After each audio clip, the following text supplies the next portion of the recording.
Back. There's a fight brewing in New York between the mayor and the governor running for re-election. The thing is, they're both Democrats, and when it comes down to taxes, they're having a fight. We'll talk to Democratic strategist Ben Wickler about this battle. And Massachusetts Republicans taking aim at that state's Democrats, putting the blame on them for a poor economy in the Bay State. Could this campaign help to put more GOP candidates in public office from what is obviously a deep blue state? We'll talk with talk show host and columnist Howie Carr. And President Obama urging Iran to give up its nuclear weapons program. The president says doing so could put Iran on a new path to prosperity. We'll talk with Eric Javits, former ambassador to the Conference on Disarmament in Geneva, about the nuclear arms negotiations coming up right here on America's Forum.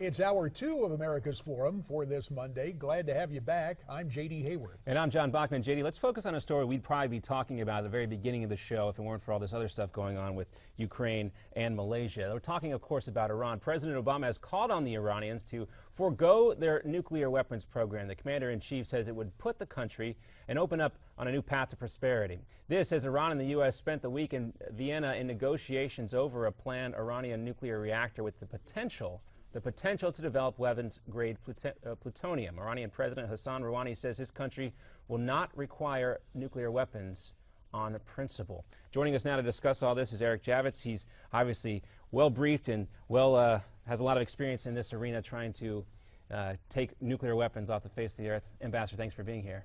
You're welcome. All right, so we know this is a very complicated situation here, but we wanted to look at what the nuclear weapons negotiations with Iran mean now when you can include the Russian element in all of this. Obviously, it was there from the get-go, but the relationship between Russia and the United States obviously more strained when this process initially began. What does this mean for the negotiations for Iran's nuclear program? Well, it's not very good because you have a G5+1 that is either going to stick together and work with the EU to try to pressure Iran. We've already given away much of our bargaining power in the sense that whatever relief Iran is going to enjoy if they yield, they're already enjoying. The opportunity for people to start dealing with Iran, the very clear impression of what those sanctions are going to be if they fail to come to terms has basically evaporated because the Congress would like to adopt very strict sanctions right now that would take effect automatically, and that hasn't happened. And also, Iran has made clear they're not going to give up their infrastructure for nuclear work. They're not going to give up the Iraq light water reactor, which could make plutonium. They're not going to cease their terrorism. They're not going to cease their missile developments. So, you know, we have all these indications that they're not going to become good guys. And we're working on the assumption that we can inspire goodness in them simply by being civil.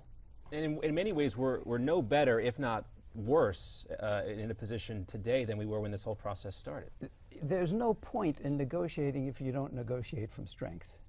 And the minute you show any weakness, it's over. So I'm not very, I'm pessimistic. Ambassador Javits, there were reports within the last 6 weeks, I believe most notably in the Los Angeles Times, very serious allegations that Secretary Kerry, President Obama, put together, in essence, a separate side agreement with the Iranians, not subject to Senate confirmation, that seems to be yet more concessions on the part of the United States. Number one, do you believe that is the case?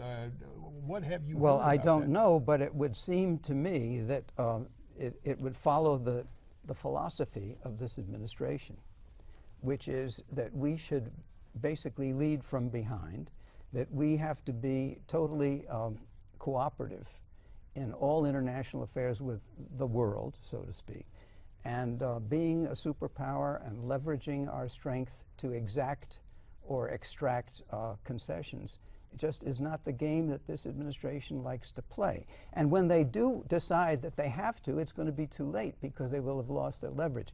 You asked me the question about how does Russia factor into this. Well, not terribly big in terms of breaking away from the G5+1, because I don't think that amounts to much anyway, frankly. But I do think Russia has a lot of leverage in other areas that can hurt us. And if you look at the situation with Syria, if you look at the situation with Turkey, if you look at a lot of other fronts that Russia, and nuclear proliferation generally, with the New START treaty and what they could do there, with the arms race that could develop in Eastern Europe and in space, we could have a lot of problems. Now, as you're outlining this, it's important to remember the geo in geopolitics, as in geography. There is Iran, very close to Russia. Is Putin perfectly content to have a nuclear Iran so close to his own nation? Well, you know, there are so many moving parts that if you factor in the announcement very recently by Netanyahu that Israel has just appropriated almost $3 billion for the budget to attack Iran. Maybe Putin knows something that nobody else knows, that he doesn't have to worry about a nuclear Iran. So, you know, we don't know. There's too many moving parts, and it's very complex. Well, as you mentioned, Prime Minister Netanyahu and what is transpiring with the Israelis.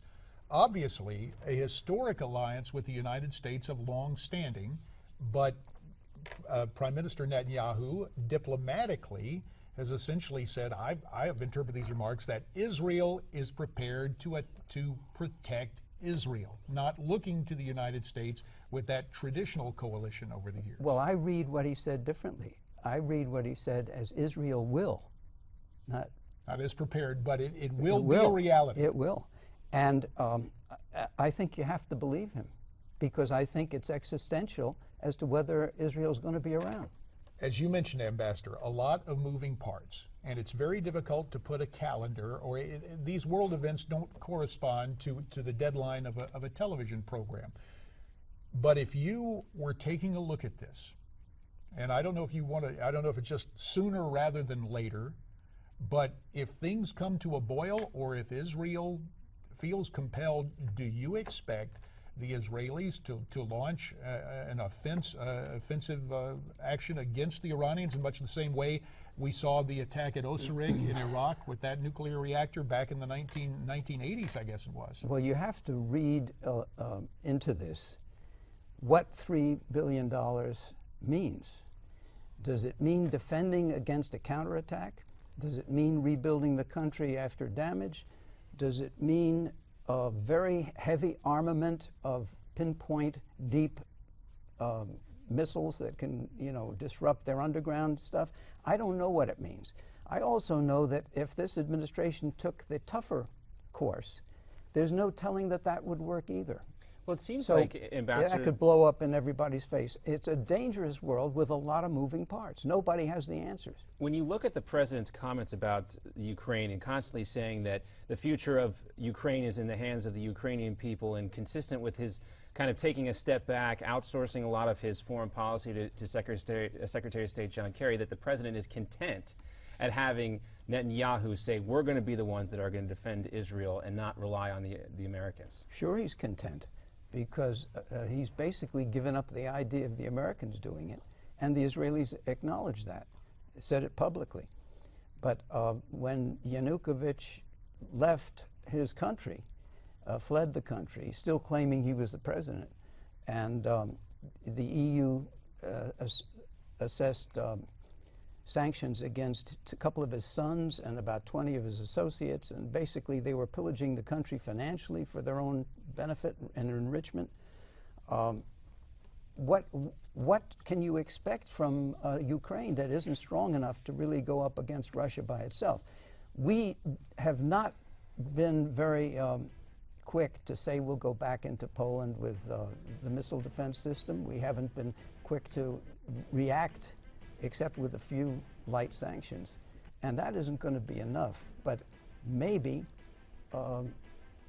it may be that Putin feels he's got what he needs now. I don't know. I think we're looking for some sort of announcement coming after the meeting in the Netherlands from the president, maybe the missiles, maybe the natural gas exports we heard Dick Morris talk about, but something, because there's clearly a huge void there right now. Gentlemen. Ambassador Javits, we're glad to have you. Thanks you so very much. Good Always to a have your pleasure. insights. Good to be with you. Yes, indeed. We like your insights. Contact us social media. You can tweet us your questions at Newsmax TV, # America's Forum. Visit us at facebook.com/Newsmax or email us. Our address, connect@newsmaxtv.com.